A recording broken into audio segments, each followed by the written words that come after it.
On the night of November the 21st, 2025, dozens of gunmen on motorcycles stormed the St. Mary's Catholic Private School, Papiri, in Agwara local government area of Niger State. They struck without warning in the dead of the night, rounded up and carted hundreds of school children and some members of staff away.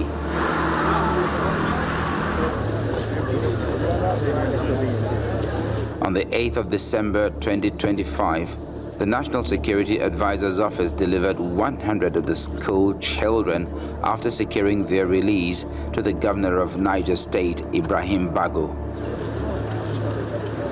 This rescue was a result of the directive of the Commander-in-Chief of the Armed Forces of the Federal Republic of Nigeria, President Bola Ahmed Tinubu, and intense and coordinated operations by the National Security Advisor in conjunction with the Department of State Services, the Armed Forces, the Nigerian Police, other security agencies and international partners, which has yielded another landmark achievement of rescuing the victims unhurt. Exactly 2 weeks later, another batch of 130 school children was delivered to the governor. They had spent a whole month in captivity. Governor Bago expressed dismay at the very tender age of some of the captives. Seeing the size of those children is really, really touching. You know, a child of 1 year, 2 years old and in captivity, you know, it's very, very touching. However, we are grateful to God because at least we've gotten these children. And we are going to hand them over to their parents by tomorrow. We'll start the process. And they are being taken care of. They have been going through a lot of medical checks. Afterwards, the proprietor of the school, the Bishop of Kontagora Diocese, would proceed to deliver the returned captives to their families. Arise News crew followed hard on the heels of the mission, embarking on the 460-kilometer journey by road from Minna to Kontagora, compounded by miles of very bad federal roads.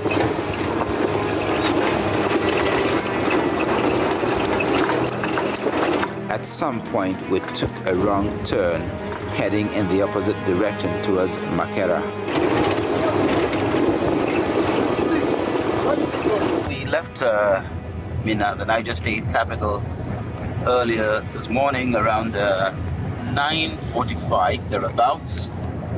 And we have been traveling through kilometers upon kilometers of the worst roads we've actually ever experienced anywhere in this country. The roads are absolutely horrible. Anyway, from Minna, we traveled for a couple of hours until we got to Tegina. And at Tegina, there's a junction.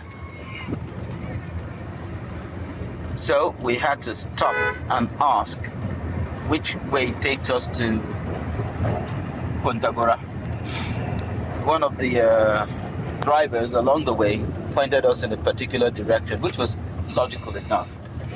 But what he didn't tell us was that there was a a right turn that will link us to the way.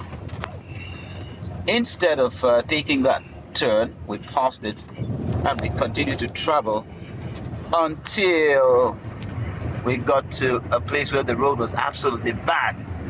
It was an elderly man who now pointed us along this road and said this will take us back to where we're supposed to link the expressway to Kontagora. So we found ourselves here. Otherwise, we were traveling in exactly the opposite direction, which would have taken us to Makara.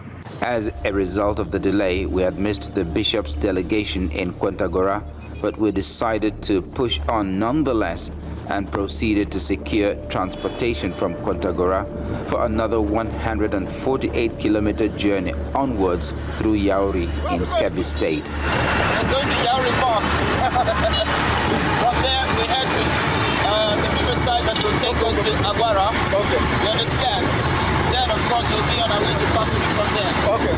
On arrival at Yauri, we were fortunate to find a cab that agreed to take us across the River Niger by barge at Zamare to the almost forgotten corner of Niger State. We are here at the crossing point, and as soon as it gets to our turn, we'll get one of these barges that will be taking us to here in Niger State. Starting from Niger State, about 6 hours on the road into Kebbi State, and now at this crossing of the River Niger at Samare, we are about to cross back into Niger State, and we'll be landing at Rufia, which is one of the environs of Agwara local government area, which also is the home to Papiri community. We're right here on this barge packed with over 12 vehicles on the River Niger, the glorious River Niger, one of the longest, or Nigeria's largest river actually. And now here we are on the barge that's taking us across from Kebbi State back into Niger State. That's what makes it very interesting. We started from Niger State, crossed into Kebbi State, and then we are crossing the River Niger back into Niger State, where we will be landing at a place called Rufia. Rufia is one of the environs of Agwara local government area, which is also home to Papiri community, our destination where we hope to visit the school from where over 200 school children were abducted and have recently regained their freedom. Now I can understand why. Across the river, we landed at Rufia in Niger State and continued the journey through Agwara town. We noted the obvious absence of government's presence as we passed through vast swathes of land with sparsely populated communities along the way. We were about an hour behind the Bishop of Kontagora's motorcade when they arrived at the school. Both the teachers and parents were overwhelmed with joy at the return of their children. It was already dark when the relieved families received their loved ones and dispersed to their various communities. For the parents and ourselves, it was what we cannot tell, but God did it. And so we thank God, and then we appreciated the parents for their patience and understanding with us, because there were parents who called us to encourage us and to condole with us. Sisters, you should eat. Don't worry too much. God will bring them back. Don't worry. It's God that gave us the children. Please, sisters, take it easy on yourselves, you know. I said, since the Israelites went there and came back, all of them, none of my children, none of the staff will be left behind by the grace of God. And that is what God did for us. So I'm glad and I'm very, very happy and I'm grateful to God. I was only thanking God with my sisters. We were all happy and excited, jumping up. Despite the fact that we have not seen them with our eyes. And when they came, oh, tears of joy. You know, the Bible says, tears comes at night, but joy comes in the morning. I thank God as I saw my children. Only see I never the one where come back is that time because she doesn't feel okay. Only God, no. As he came back and tell me, they said they put blood and water. She never feel okay, but God is there. But God. The next challenge was finding a place to pass the night. There was no single hotel, motel, or even guest inn at Papiri. There was no telephone network, no internet connectivity from the service providers. A colleague we met at the school offered to share his meager lodging with us at Gufanti, a community about 10 kilometers away from Papiri. This is where we passed the night. As a matter of fact, in this community, this would rate as a 5-star inn. I wouldn't use the word hotel because hotels are non-existent. And thanks to our colleague Afalabi here, who was able to discover this very nice, cozy little apartment, because by the standards of an environment like this, if you're able to get a bed, you know, a chair in there, and of course electricity, and that's a fan up there. Yeah, that's better than any air conditioning you'll get. Then of course, I mean, you are good to go. It's really, really a tough place to work at, but thank God. You have wonderful people within this system, wonderful people still living in here, and they are the ones who have made it easy for us, in spite of how tough it is, to be able to get by with the situations we met on ground here. On the morning of Christmas Eve, December the 24th, we returned to the calm and serene community of Papiri, home to St. Mary's Catholic Private School, a hybrid of nursery, primary and secondary school. Because of the school's uniqueness, it serves over 50 communities, not only in Aguara local government area, but also a significant part of the Borgu Emirate. We're right in front of St. Mary's Catholic Private Secondary School, Papiri, in Aguara local government area of Niger State. And this is the gate through which the attackers entered when they came here on the 21st of November 2025 to abduct over 200 students and pupils of this institution. Over there is the gate leading into the primary school, so it's a combination of primary and secondary school, but both of them a boarding school, and that's why they were able to get so many of the pupils and students, because they actually reside in this facility. And we gathered that the attack actually happened at about between 1 and 2 a.m. on that day. This is the nursery and primary section of the St. Mary's Catholic School, Papiri, in Aguara local government area of Niger State. And of course, this is the gate leading into the institution, not as heavily fortified as that of the secondary school over there. And that makes it reasonable enough that the attackers were able to gain more easy access through this place. As it is, all schools remain under lock and key here in Niger State as a result of what happened here at the St. Mary's Catholic School, Papiri. It's all quiet now, and the students and pupils are back at home with their families, preparing for the Christmas. And hopefully it will be a happier Yuletide, having regained their freedom without any casualties, without any fatalities, and reunited with their families.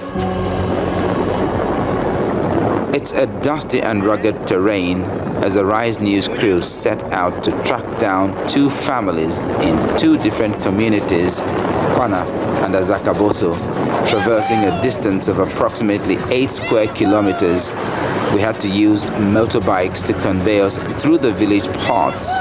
We are told these are the routes used by some of the school children who had escaped their abductors. At Azakaboso, we visit the family home of Emmanuel Ibrahim, one of the abducted members of staff of the school. We went through a lot, even along the way, from Papiri to the place where they took, that is their camp. We went through, it wasn't easy with us because the method of movement they were using, because they came on bikes, and considering the populations, they will came, pick some, maybe 5 kilometers away, they will drop, then come back. That's how they started moving us. And as they are keeping you, keep trekking. So we reached a certain place where they separated the little ones and the grown-up ones. So they now picked the little ones on bike and went away. While we, the grown-up one, they were just chasing us like cattle inside the bush. Chasing us. There was a plane roaming about at that very particular moment. Whenever the plane comes around us, they will ask us to go through the bush and lie down so that maybe the plane may not dictate whether we are there. They will ask us to go under a particular tree and be hiding. So that's how they started frustrating us until when we finally get to the camp where they are basing. It turns out that there is an international and cross-border dimension to the activities of bandits in the area, which is close to the Benin Republic border. So at times we heard them saying there's this a particular community in Benin Republic that they went and attacked, they killed most of the men, so other men ran away. So they now packed every child and every woman in that community to. So it was even the women that usually cooked, and so when they brought the foodstuffs, they gave it to the women, they cooked, gave us, and we proceed to Kwana, where we visited the family of Mr. Anthony Chieme, whose 2 children were abducted from the school. He says he will still return them there when schools reopen eventually. Say to be a man is not a job. My children want to go there. That's the only school we have in Niger State. We'll be rich school in Niger State. That's Mary. That's the highest school we have in Niger State. I'm begging for the government to leave the school to Zoom. Both the community leaders and the school's authorities agree that security is a major challenge, and the area, comprising over 50 villages, is highly vulnerable given its proximity to bandit activity. We are lack of security, especially in this bush. In this bush, only if things is happening that you are going to see security. But if there is nothing that is happening, you cannot see them. Even though here safe, in our local government, the security are not much. The security here are not much. We are requesting to federal government or state government to see us here. You can see this is our boundary, this place is boundary. Boundary from Borogo local government and our boundary from Benin is not far. So we need sufficient security in this our area. You see, the only barrack the only security we have is New Busa. From here to New Busa is 60-something kilometers. Something can happen here before they will come. They will just wait, everything has gone. So we are talking to you people and the federal government, state government to do something for us around this area, so that you can see the nearest security that we are going to help us in this area, because we are dominated here. The one that can be possible here in this our center, because from here to New Busa so far, if possible, we need the federal government to fix a barrack for us, this middle place, around Gofanti or Papiri, so that we can be secure.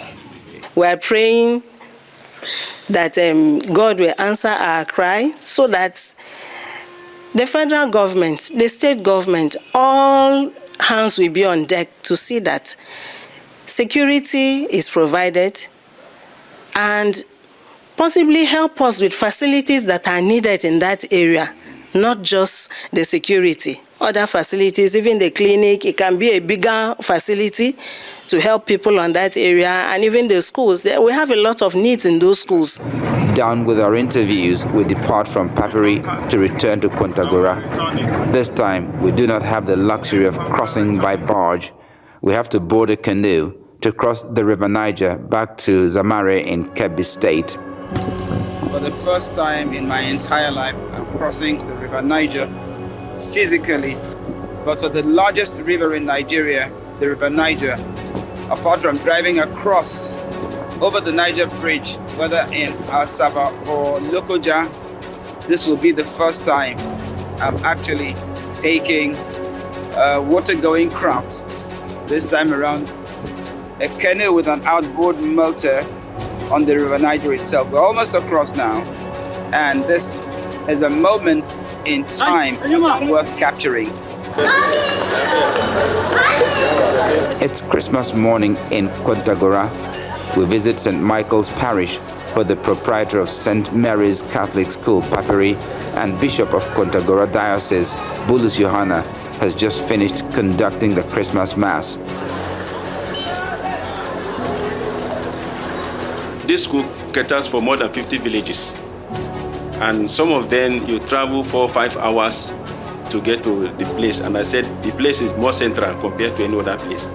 Now, if the children are actually to attend school, if we don't have boarding facilities, it will be very difficult for them, because to travel 4 or 5 hours on motorbike, not trekking, it will be difficult. So that is why we've decided to have the facility for those going to primary school. And primary school facilities. And those who are attending the nursery primary, most of them, they are from 7 years above.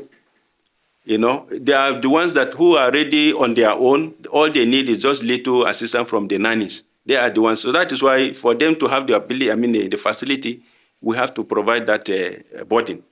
Bishop Bulus Johanna commended the federal government's prompt and effective intervention following the abduction of the school children. When the highest authority in Abuja, when they discovered what was going on, so they decided to be dealing directly with us.